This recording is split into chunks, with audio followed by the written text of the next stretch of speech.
Today, we are doing a deep dive into the female lead of It Ends With Us.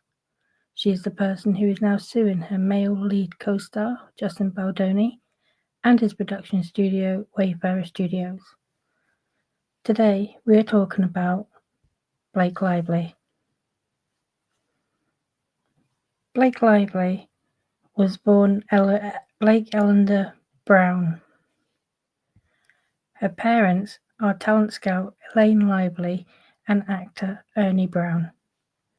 Her father changed his name from Brown to Lively when he married Elaine. Lively was Elaine's name from her first marriage to Ronald Lively. Blake Lively also changed her name to Lively, as did her brother Eric. The name was well known in the entertainment industry, where her parents and siblings all actively worked. This photo is not of great quality, but I can't do anything about that, unfortunately. I couldn't pass up an opportunity to share it, though. Lively first appeared on screen at the age of 10 in a small bit part role in the film Sandman, which was directed by her father. Her brother, Eric Lively, asked his agent to arrange auditions for her, and eventually she secured her role in the Sisterhood of the Traveling Pants.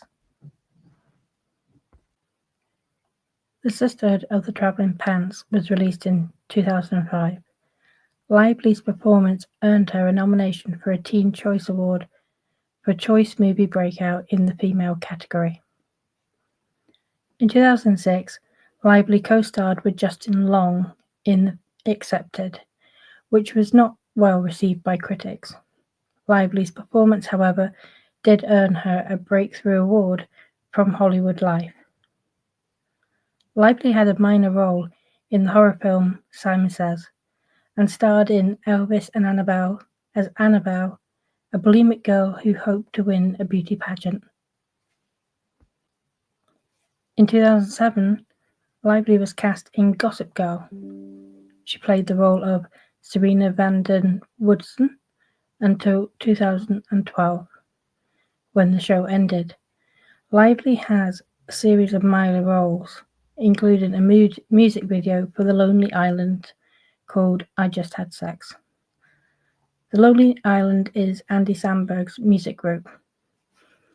I will leave links to The Lonely Island's YouTube and Lively's IMDb in the comments.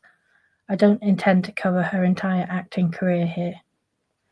Her biggest role to date came in 2010 when she was cast as Carol Ferris in The Green Lantern alongside her future husband, Ryan Reynolds.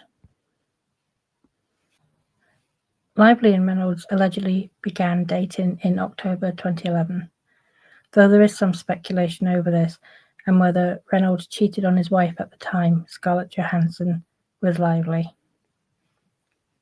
Lively and Reynolds were married on September 9th, 2012 at Boone Hall Plantation in Mount Pleasant, South Carolina. Following the civil rights protests in 2020, Reynolds publicly apologized and expressed regret for their use of Boone Hall Plantation due to its association with slavery. They also donated $250,000 to the NAACP Legal Defense Fund. 5 years after this apology donation was made, Lively would go on to be named as one of Time magazine's most influential people of 2025. Despite the gesture being made jointly with Reynolds, only Lively was bestowed the honor. Lively has repeatedly faced accusations of racism over the years following admitting doing blackface when she was younger and due to her online magazine Preserve, which I'm informed was heavily influenced by the antebellum period. Lively has launched a number of businesses, enterprises, including beverage brands Betty Buzz and Betty Booze. She has also got a hair care line called Blake Brown Beauty. She once famously mocked Princess Catherine's absence from the public eye on an ex-post, which she also used to promote her drink products. To provide context, Catherine was absent as she was recovering from major abdominal surgery. It was also announced shortly after that she was being treated for cancer.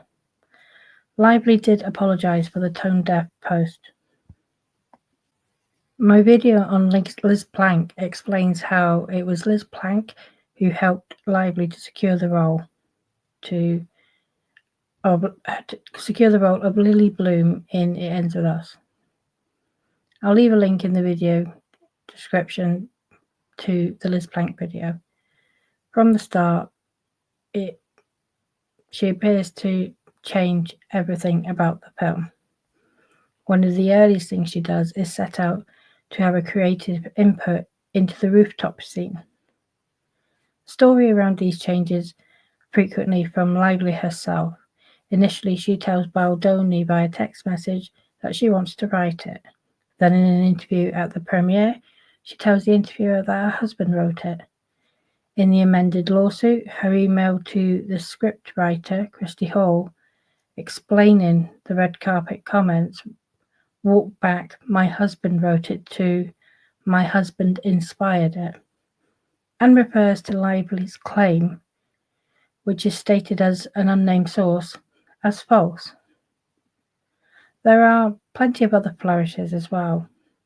With the wardrobe, there is evidence that Lively blew the budget for her character and wanted her character to have enough money to be able to afford designer clothing.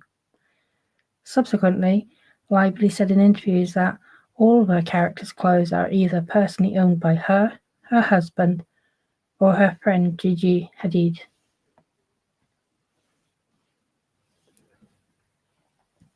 Not content with just dressing her own character, Lively also took over the styling of Isabella Ferrer.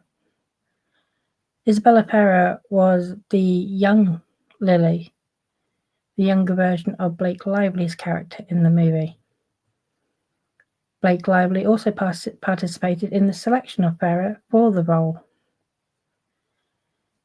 It may be that Lively latched onto the fact that Ferrer was not only playing the younger version of her own character, but she also very closely resembled Lively. And that may have made Lively feel the need to take ownership of Ferrer. Wayfarer's amended lawsuit provides evidence of the fact that Lively took control of Isabella Ferrer's nudity rider, despite no logical reason or authority to do so. Lively changed all the promotional art to remove her co-stars' names and film by credit. Her approved art also removed Baldoni's image and replaced it with an image of just herself. Various staff members were fired and replaced with her husband's collaborators from Deadpool and Wolverine. She forced her friend's music upon the movie. There was evidence that Taylor Swift's song was used as a leverage tool. She also confirmed in the interview that she forced the use of Lana Del Ray's song Cherry. She used the movie as a platform for her own products instead of highlighting domestic violence.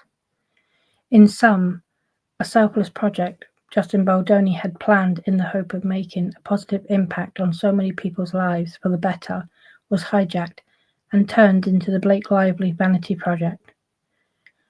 She says in interviews she's all over this film in ways that nobody will ever know. We know Blake. We all know. I'm going to do what Blake Lively failed to do. I'm leaving a link to the No More website for anyone who is experiencing domestic violence and wants help and advice in the US. I'm also leaving a link to the National Domestic Violence Support website for anyone in the UK. They will both be in the description. Stay safe.